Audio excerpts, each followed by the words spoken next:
اهو. اهو.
Sorry, I'm just getting my way around this. I've never live streamed before.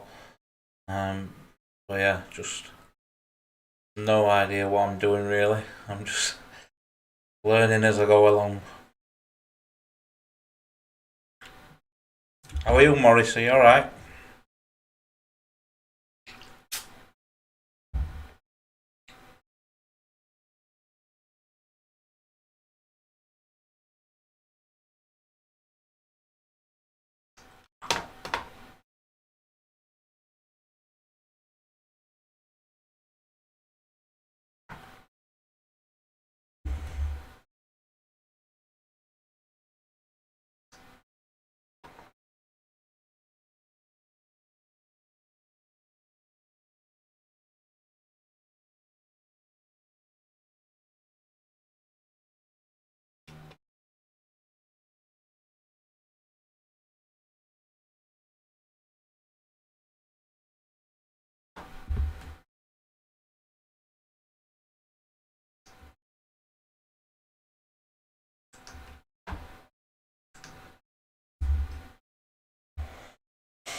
Yeah, I've probably made a mistake in what time I am streaming, to be honest, Morris. Um, as well, a lot of my viewers are from America. Um, and I understand that it's still sort of afternoon there, so I think the next stream, I'll probably put it on around maybe 12 p.m., 1 a.m. maybe, which is a bit late for my UK viewers, but it's catch 22, because literally half, in fact, just over half of my audience are from America. Um, it's maybe one stream I'll do that accommodates UK, one stream that accommodates America, and around the world, really. I hope work's not too bad for you. Although the emoji suggests that you're not having a great time at work.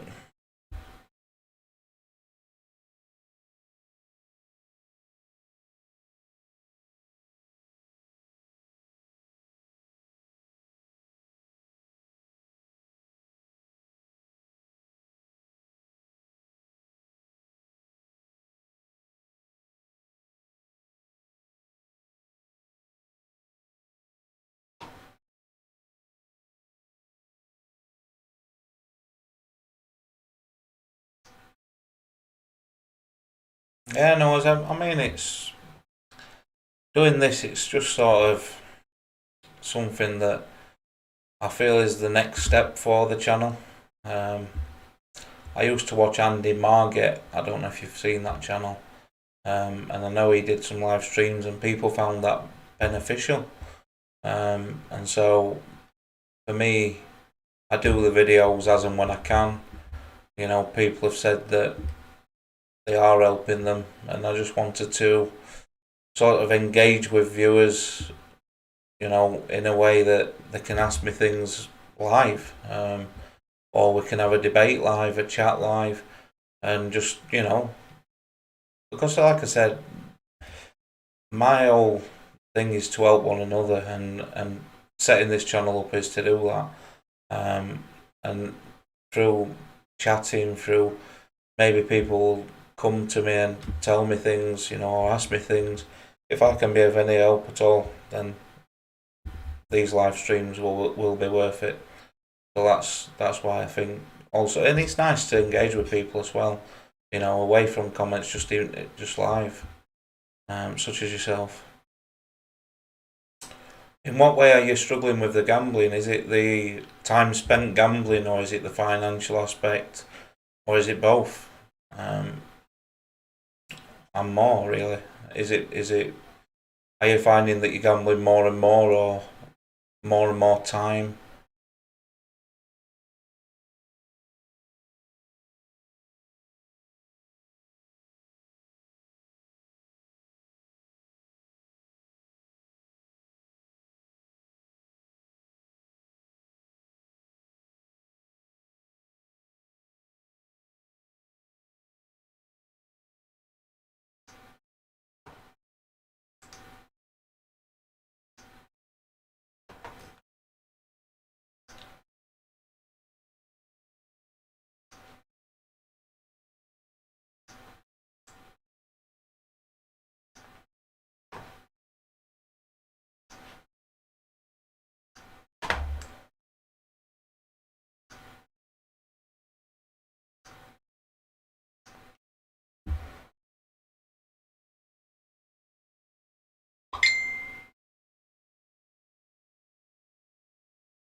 Yeah, I totally get that. Yeah, it.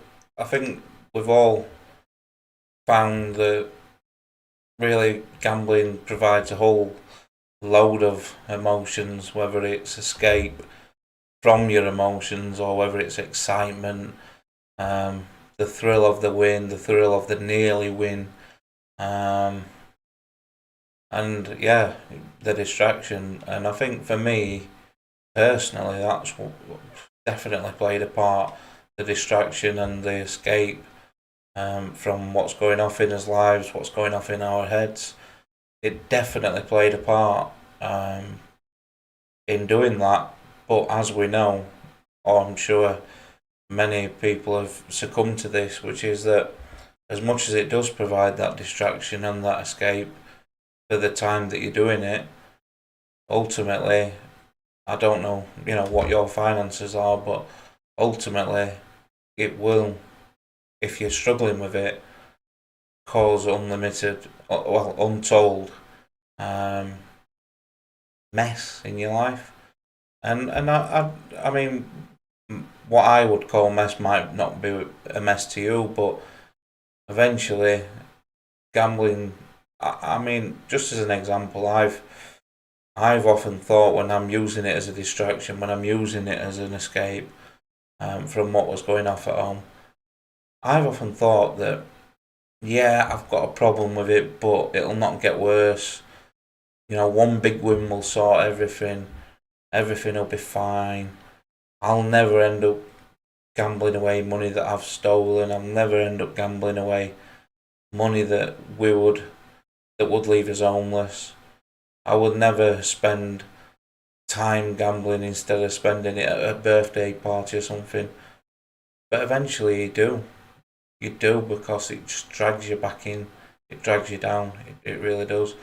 And so you using this as a distraction and you using this as a like an escape from the unhappiness in your life is all good and well for a period of time, but it's when it really does start to take hold and drag you down, and then all the unhappiness in your life, if you end up getting to the stage I certainly got to, will be put into stark contrast because this will ultimately take over everything.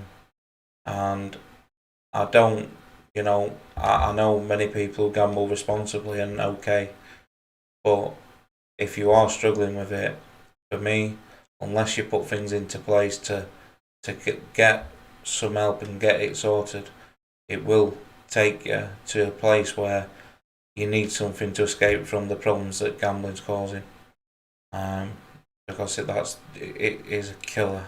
It really is. Um, I think when I've just read you've just said there, you can quit. You quit for 5 years. When you quit and when you went back, I'd be interested to know what was the build up in you going back. Was it something? Was your life okay in that 5 years and something suddenly went wrong and you know you jumped to it to an escape? Was it financially driven? Um, what was the sort of build up reasons as to why you went back?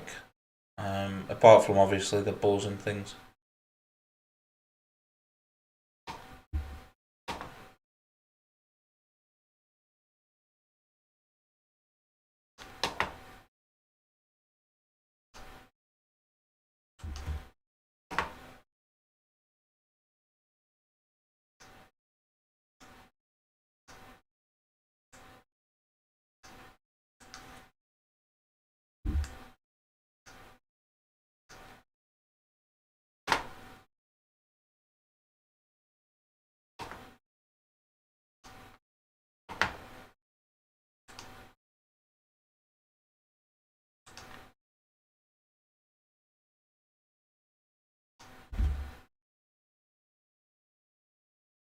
Had the money to do so again.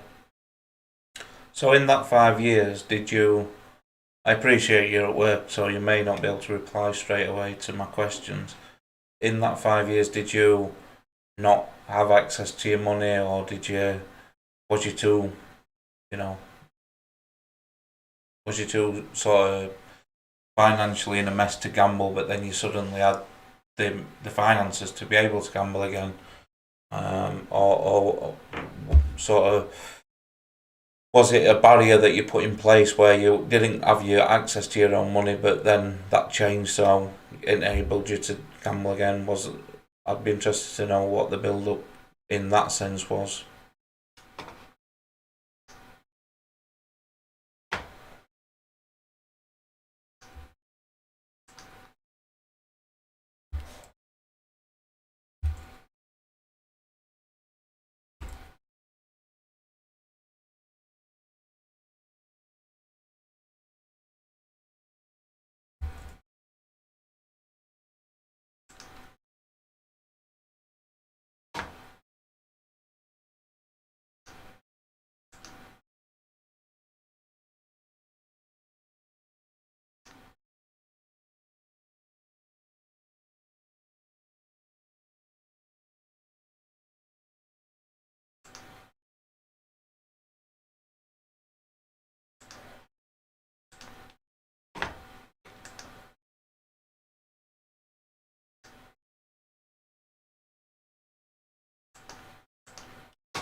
You didn't have a job in that time, and then yeah, so with not having a job and then suddenly having a job with a good pay packet, that sort of linked up the circle that I always talk about, really, which that gave you the a link in a circle that allows and enables us to gamble or to take drugs or to get the drugs or whatever addiction you're suffering from.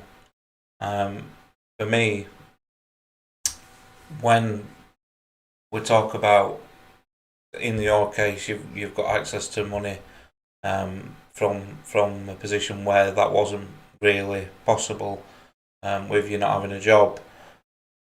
One of the things that we find is, well, I've found and I've seen many, honestly, so many times, is you've said you had 5 years off from gambling, but when you went back, you're struggling now.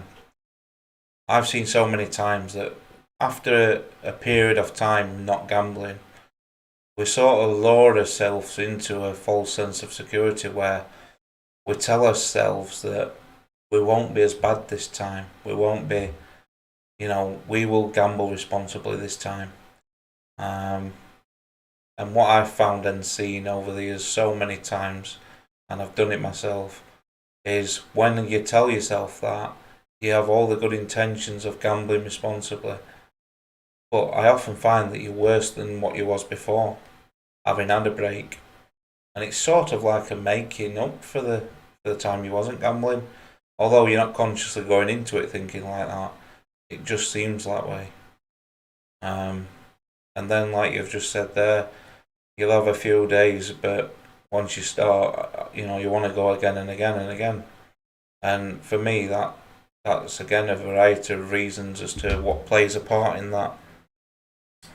the wanting to go again and again and again is obviously you must be getting some sort of buzz from it, whether you feel it or not. I mean, sometimes I sat in a bookies and started to cry, but I was still getting my peaks, my buzz.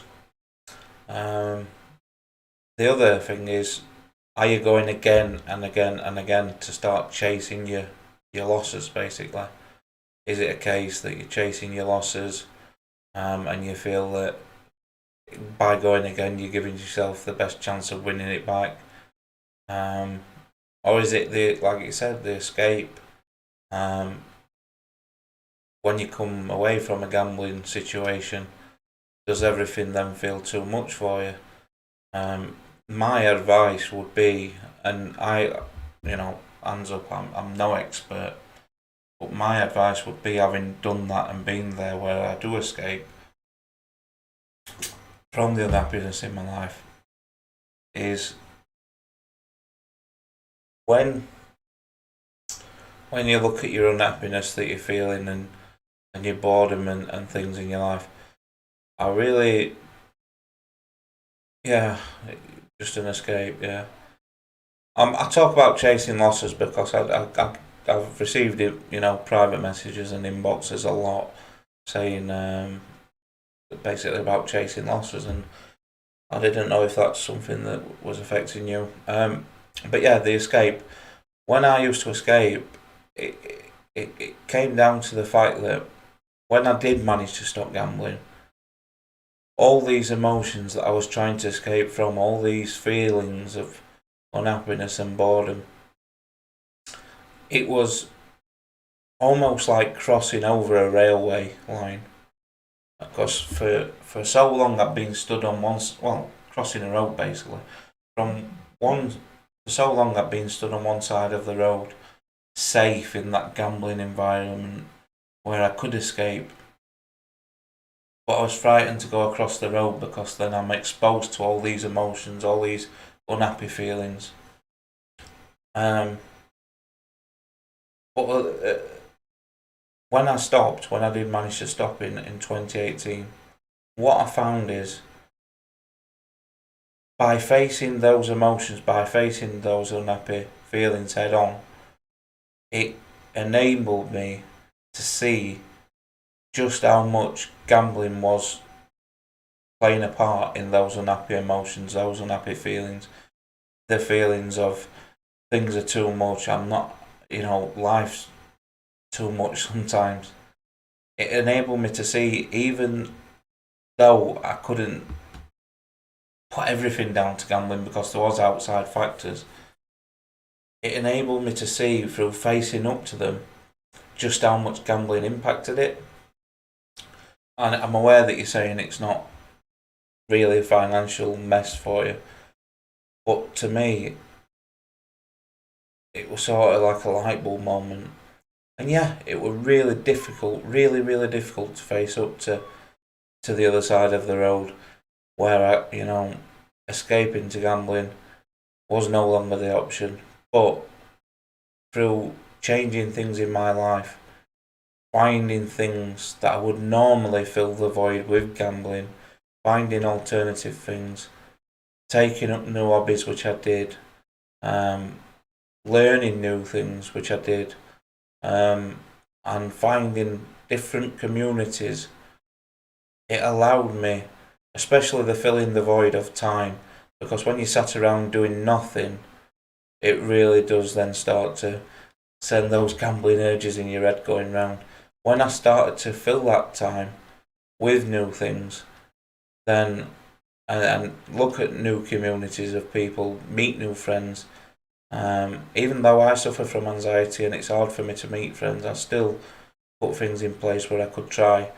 And for me, it just then became easier to stop and remain stopped from gambling. Um, on top of that, again, it allowed me to look back at the other side of the road and see just how much gambling actually played a part in the unhappiness, and played a part in how much my life was a mess, and it played a part in what I was trying to escape from. Whether that helps you or not, I don't know, but again, I can only speak from my own experience. Whether that's the same for you, I'm not sure.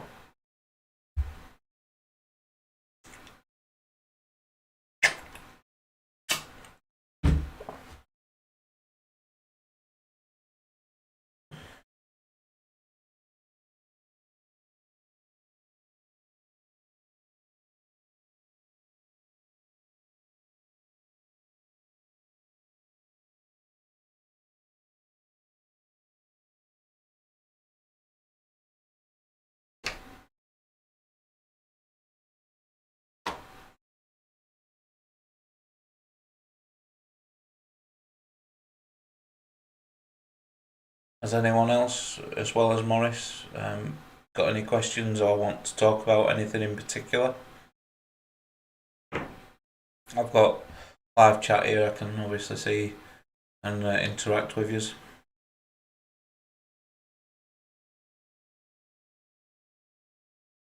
Yeah, and I call it a vicious cycle, Morris. You know, you escape to gamble, but really the vicious cycle goes round when you feel worse at the end of it. And it, you know, although you've not mentioned that it's financially a mess, if it does start to become a problem in a financial way as well, um, the cycle then grows and continues because you're escaping from feelings that you don't really like and want, and gambling's making you feel worse in the end anyway. So then you want to escape again, and it's just the same financially. You gamble to win big, to sort your problems out financially. You lose that, so you're chasing the losses. You lose that, so then you're chasing, and it's just vicious circles, vicious cycles, and that's why I'm so big on breaking those cycles. And some of the things that you can do, in my experience, is what I said: fill in the void, finding new hobbies, new interests, learning new things, um, maybe joining new communities, be it online or in person, trying new things that you've never tried before. They're sort of things that helped me, really helped me, and I think the big one initially when you're stopping gambling or stopping any addiction, for me, the big one is just try and keep busy. And that's not to say don't face up to the uncomfortable emotions. I don't mean escape into another form of addiction. I think I'm just saying when you sat around for too long and you're bored, you mentioned being bored earlier, it's then easy for your mind to start thinking about having a gamble or thinking about using whichever addiction people suffer from. Um, so filling your void, keeping busy, finding new things, new interests, all keeping the mind active, and ultimately on the mental health side of it, in the background you can be on a waiting list for counselling. I do recommend counselling. You can try a Gamblers Anonymous meeting, um, and you can obviously speak to a gambling counsellor as well. But that's not 24 hours a day. So that's why I talk about filling the void with other things. Of course, I'll just point out to my viewers some of the stuff I say on here. You may not agree with, you may disagree, but I don't claim to be an expert. I'm just talking about what worked for me, and I just really want to help as many people as I can, um, and just sharing my story. I'm told that does that, and I just want to help people not go through what I did, and I've seen so many more did.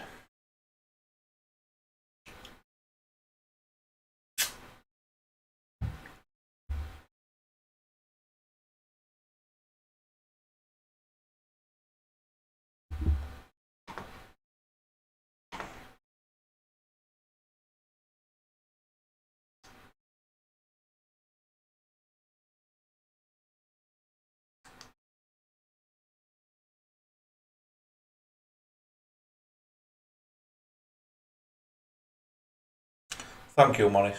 I really hope maybe take one or two things from it. I know I just sometimes babble on a little bit, but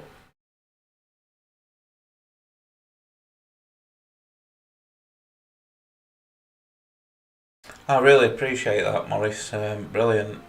There is a few, and the thing with me is I've got the best intentions of putting um, videos out every week, 2 videos a week. Ideally, I'd love to put one video out and that I do, and then interview someone else who's been through addiction. But as I've mentioned in the videos, I do still struggle with mental health and the guilt of my past and things like that, and it's sometimes hard when I go into a spiral to do it, really, to set up and do it. And the other thing is that not always have I got something that I really bust into to highlight and talk about, and I just don't want to put things out there just for the sake of it.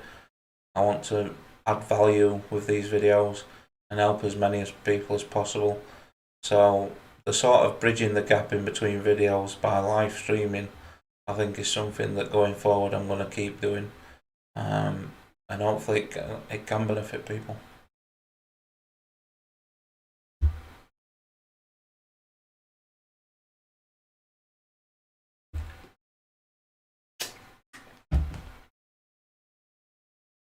Just going to post the link to this live stream on Twitter. I should have already done it by now, but I'm a bit blasé.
Thank you, Chloe. Much appreciated. Yeah, Maurice, I really think there's something so powerful, as I've said before, in people coming on and telling their story, or in person. I think that's why Gamblers Anonymous works so well, because people are there who have been through what you have, who have struggled with the same as you have, had the same emotions, similar emotions, had the financial troubles and people can relate. There's something so powerful in being able to relate, and that's why I'm not the best interviewer. I'm really poor, really, but me asking the questions and sort of guiding it in a way that I want people to get something from it. It's just something that I think can be so powerful to the to the people watching the channel, basically watching the video, and the guests we've had on so far. I can't thank enough for agreeing to come on, because it's not an easy thing to do. To put your life on the internet and your problems on the internet on video, but they've been very very good with that. I'm just struggling to find more guests to come on. But hopefully in the next maybe 2 or 3 weeks, I'll have one guest. I'm hoping we can do another collaboration with the Invisible Addiction, which may be live, may be recorded. and also one or two guests that I'm talking to at the moment who I'm waiting for answers back from.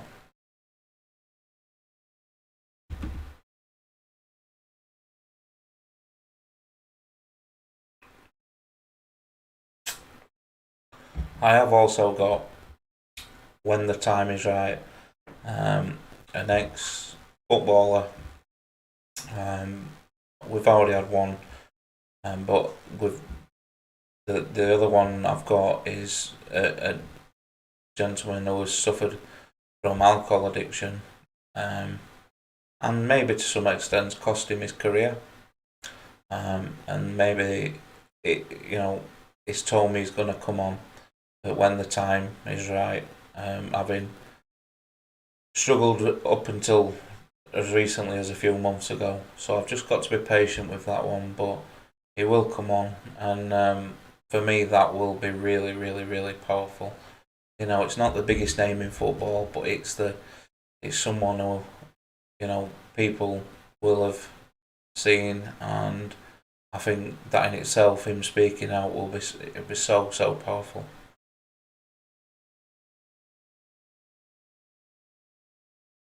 Yeah, Liam, if no pressure or anything. Um, it'd be good to get you on and tell your story. There's no pressure.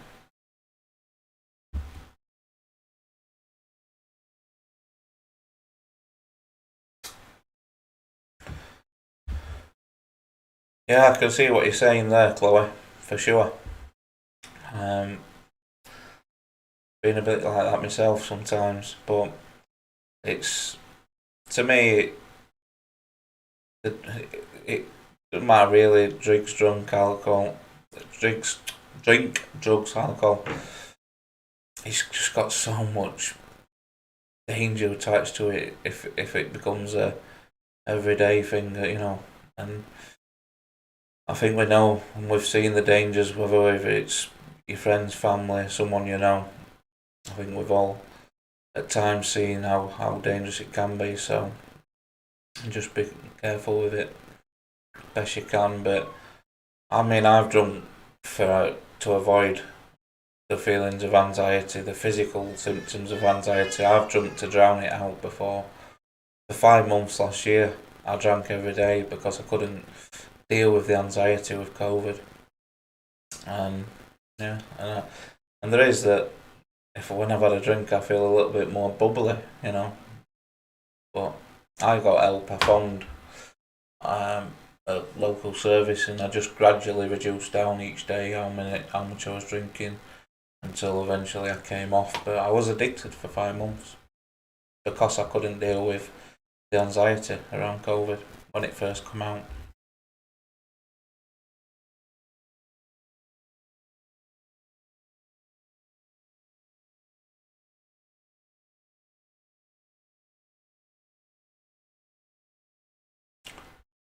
Yeah, I get what you're saying, Adam. But ultimately, for me, as much as you're not against the house, you're still against someone. And whether it's, in poker, you're still playing against someone. And for me, you're still putting money down and you don't know the outcome. So it's still a gamble. And for me, when I've heard people speak about their struggles with poker, I've heard that before. What you've just said about you're not playing against the house, but for me, you are still playing against someone, and you can still suffer losses, big losses. And I'm not saying this is you, but I've seen it. Um, a big loss you're still likely to chase if you start to struggle with gambling. And so, whether you're playing against the house, the Pope, or the Queen, or just Bob from Birmingham, you still, if you suffer a big loss, there's still the chance then, if you're struggling a little bit, that you're going to go and chase it. And also, the other side of it, if you're enjoying playing poker and you feel you've got that chance of winning because it's not against the house, that in itself is going to, as you've said, entice you back.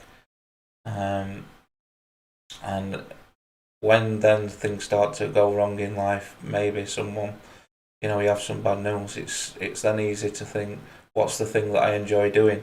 Let me escape to that. Let me escape. In your case, poker. I'm not saying you escape to it, but that's the way it can go. And for me, again, that's dangerous because when, as I've spoke to Maurice about, when we're trying to escape from things and crossing the road to escape from what's behind us, often what we run from, gambling starts to make worse. In my experience, anyway.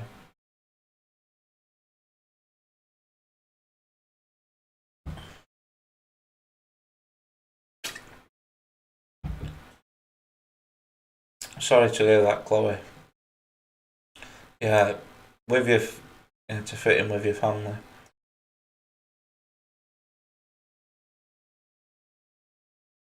I think, Chloe, when you say you do drugs to fit in with your family, I mean, by all means, you've got access. Message me if you don't want to say too much on here. But when you say you do drugs to fit in with the family, I did a little video a couple of weeks ago about sort of fitting in, doing things to fit in with the norm. The fear of being judged if you don't do something, playing a part in someone having addiction take over their life. And I think from what you're saying just on the outsides there, it looks like that may be a dangerous circle that you're in. If that's playing a part in why you take drugs, because as we know, if you're doing it to fit in and you're scared of being judged, the minute you don't do it and you in your head, in your own mind, you feel that you're being judged, you may then want to escape from that uncomfortable feeling. And if you're taking drugs regular or you're drinking regular, that's your escape. And before you know it, the circle is formed. And addiction, honestly, I can't stress this enough, it just creeps up on you so like, you may think you're fine. It's every now and again, it's not a big problem, and it'll just creep up on you. And it's so dangerous, especially for reasons that you've mentioned, if that's the reasons you're doing it. But feel free to message me, anyone, at my Twitter, on Twitter or on the email that's usually below the video descriptions. No problem, Adam.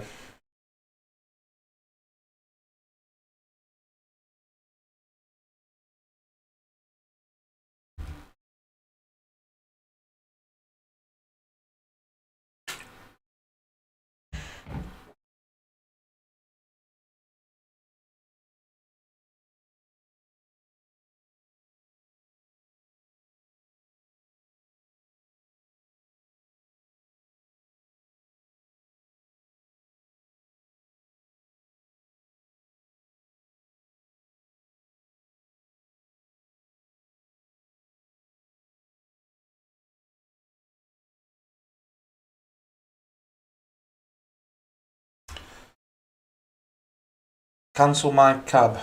Yeah.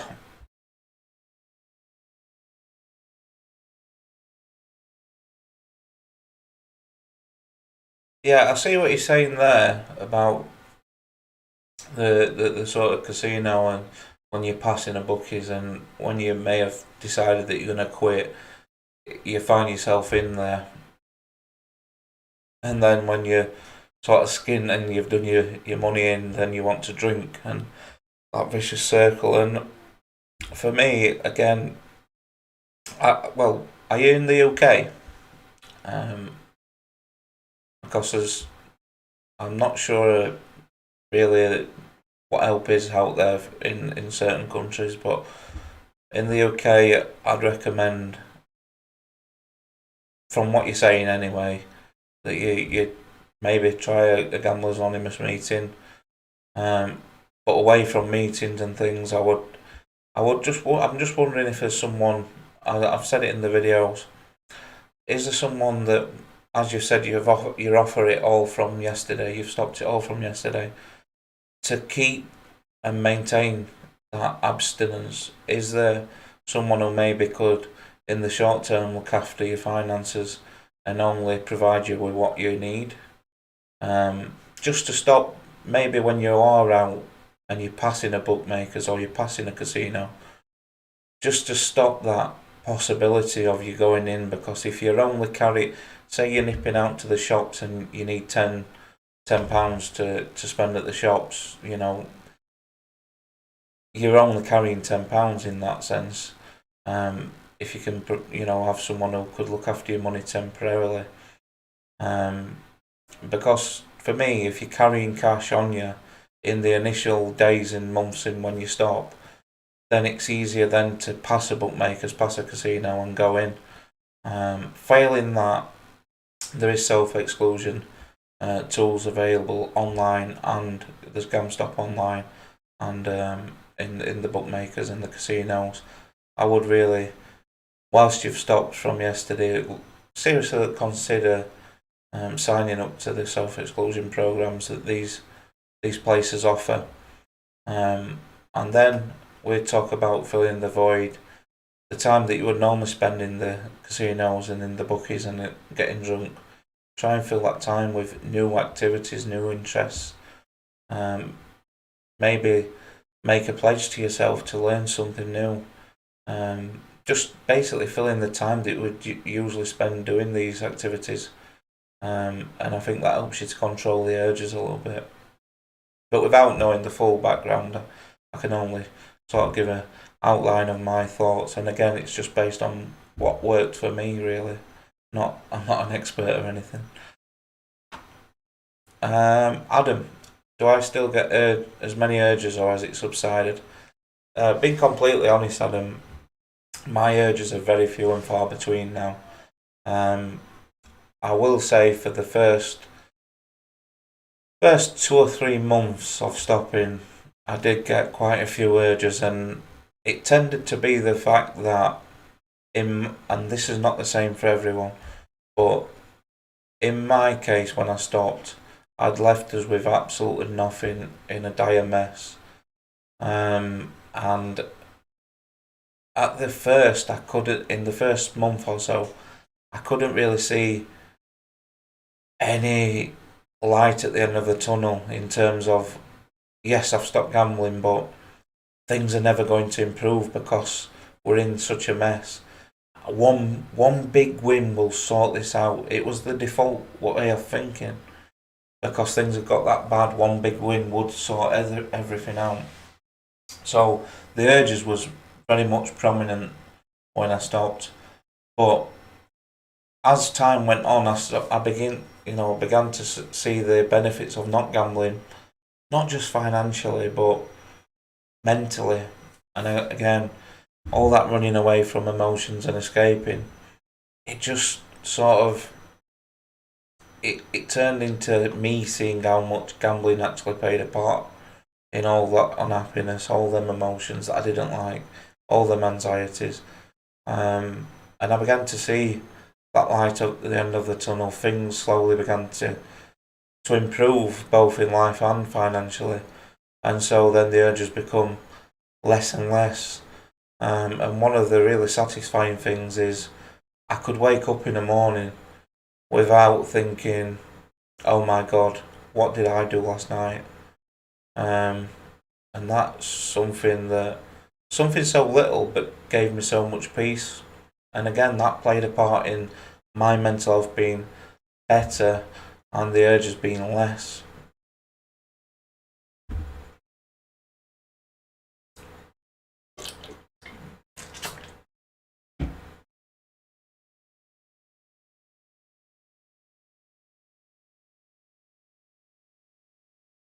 Cancel my cab. Yeah, you've just as you've touched on there, you've been hiding your addiction. You're not alone in that. You're really not. I mean, I speak to many people addicted to gambling, addicted to drink, drugs, through various things that I do, and I've seen so many times that someone will speak to me or come into a meeting and sort of admit that they're hiding their problem from people, from the best friends, from the wife, husband, brother, sister, family, employer, you know. But what I have found is two things. One, when the people find, or when the people pluck up the courage to tell the people around them that they have got a problem, often the people around them already know because they've seen the behaviour. The behaviour's changed that much. They may have become more withdrawn. They may have, if it's your wife, they may have seen the finances taking a huge impact. And they already suspect things. They already suspect it. That something's not right, whether it's addiction or something, maybe cheating, because their behaviours are just the same in many cases.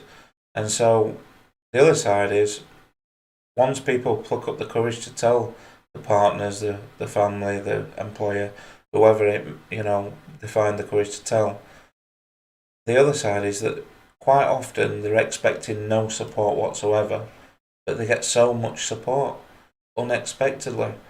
Yes, there's problems, especially if you've left your wife in a financial mess with your finances and your mortgage perhaps or something, but people have been absolutely bricking telling people about the problem, and then when they've done it, they've found so much support. Not from everyone, because not everyone's going to be as accommodating, but from the people they least expected, they often find that they've been really, really supportive, and that's played a part in them then being able to carry on with their abstinence and improve their life ultimately. So I would encourage you at the earliest opportunity, but as well when you feel okay and right, to tell your partner and have it out in the open and really give yourself the best chance of abstaining and improving your life.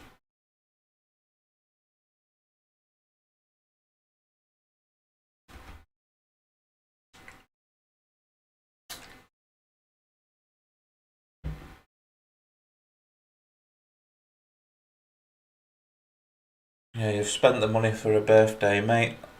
Honestly, I'm not excusing it in any way. We both know it's wrong. What you know, but we both know it's addiction that's taking over, and I'm not, justifying what you've done. I'm not, you know, promoting it in any way or anything to anyone else. But you're not alone in that. It's not about who's done worse, but I've done worse than that, and it's not going to help you by me saying that. But you're really not alone in what you've done there, and the sort of tangles that gambling gets you in. It's so common. I just think that, I'm just reading your other message. The chasing, that's a biggie, yeah, the chasing and just the voice saying, yeah, just reading your other message. Yeah, so like I say, I'm not excusing it in any way, but you're not alone in the things that you've done, and believe me, I've heard far worse. Not that it makes it right, and not that that helps you, but going forward, I hope you've got the strength to park the bus with it, and maybe there will be a backlash to what you've done from your wife, and maybe she will be mad at first. I can't speak for her, obviously, but ultimately, by not telling her, the circle and the cycle will continue, because if you've already mentioned that you're chasing, by chasing, you're only going to lose more money. And believe me, at one point, I really would hope that you can take is the things that you've mentioned there that you've done. you may think of the worst things in the world at this moment because you're in a mess with it. You may think, I can't do any worse. I did. I thought I would never do worse than what I did. But this addiction, through chasing, through escaping to it, this addiction will take you even further down. It really will. If you're struggling like you know what's coming across, it'll take you even further down. And to be honest, at that stage, if things feel bad now, they'll feel even worse then. By telling her, you're giving yourself a shot at being able to have someone there who will support you, by them putting things into place, and self-exclusion, maybe her looking after finances for a period of time. It'll help you give yourself the best chance of stopping and giving yourself, as cheesy as it sounds, a second chance. That's ultimately what happened with me after many times of trying, many times of really writing on the wall saying I will never stop, but I did. And now I'm 2.5 years just over gamble free, so it can happen. Just keep with it, be honest, don't be frightened of being judged, and just give yourself the best shot.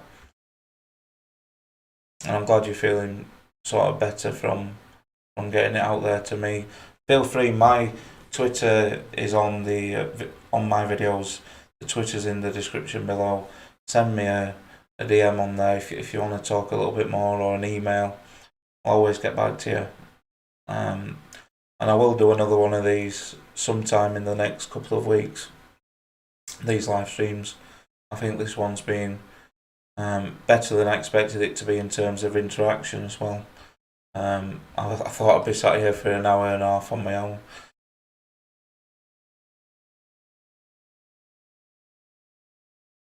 Cheers, didn't know.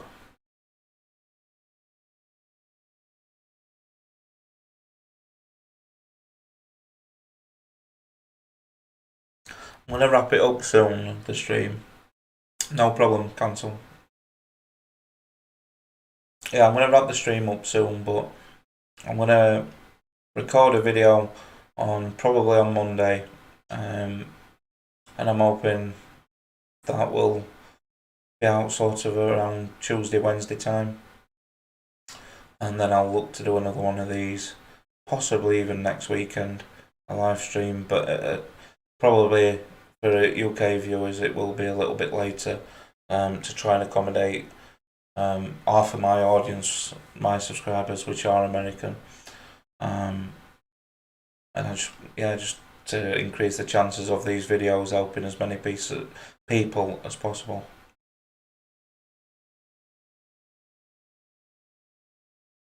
I will just say, while I've got no messages, I'm sorry if the video quality is not great. It's a little bit delayed and a little bit buffering. I am not a tech geek. I don't know what I'm doing really. I've literally watched a YouTube tutorial and hope for the best on how to set this up. So I've just been going off that YouTube tutorial and hoping for the best basically. But for the next one, I think I'm going to try and implement a few more things to help it run smoothly.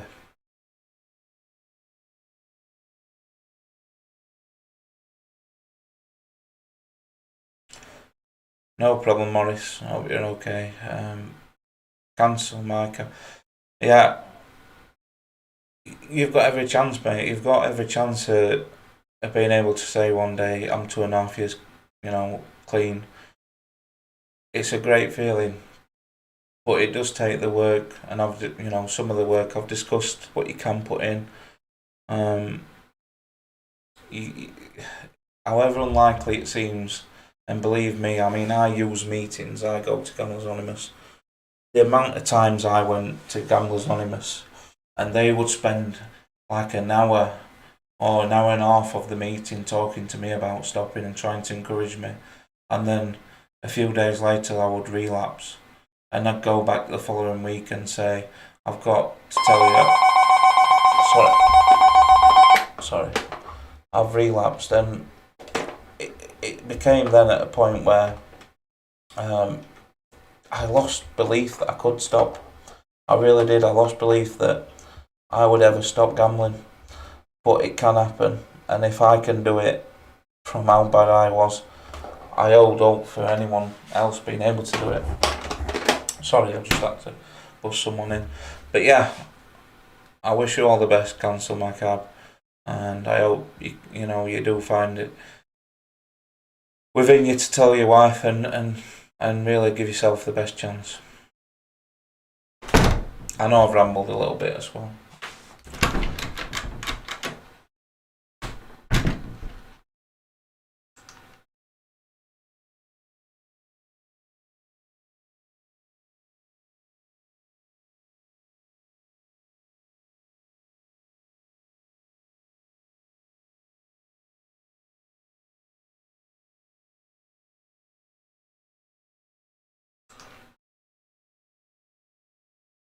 Right, folks, I'm gonna bring it to a close.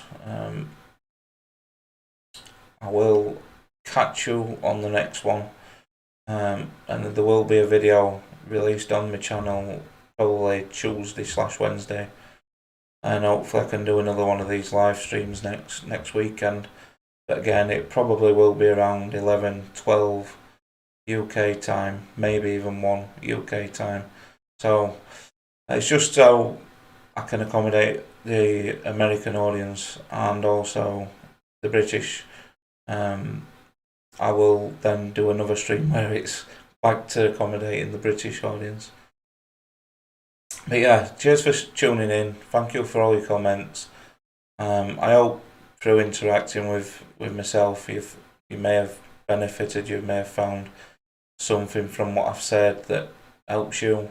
I certainly hope so.